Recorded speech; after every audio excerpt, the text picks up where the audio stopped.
Doon po sa anggulo na ang sabi naman nila, kasi selective ang sinasabi, parang may itinatago, merong pinipili, at ang gusto daw ay magsabi ng tell-all. Walang dapat na itago. Meron pa binabanggit siya, dyan ka nasingit ko lang. Nagsimula doon sila 2016 eh. Bakit daw binabanggit 2022 lang hanggang sa kasalukuyan? Parang may mga tinanggal daw na pangalan eh. Yun ang kanyang sworn statement.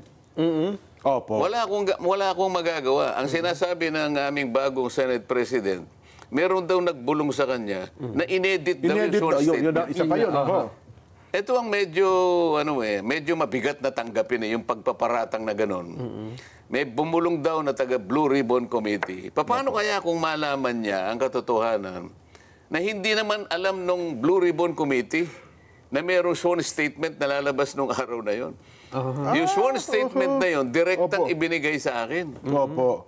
Hindi alam ng Blue Ribbon Committee. Paano mong sasabihin na inedit? Sino mag-e-edit? Diretsong pumunta sa akin. Yun pa. Ako nag-edit.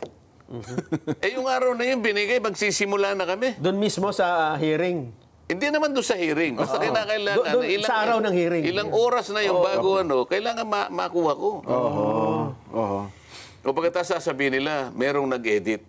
Ito yung nakikita kong parang hindi na tama eh. Kung mo ba sinabi niya na congressman ang naging kasama niya, naka-transact niya, ibig sabihin hindi na totoo? Kung mo ba wala siyang sinabi na senador, hindi na totoo yung sinabi niya?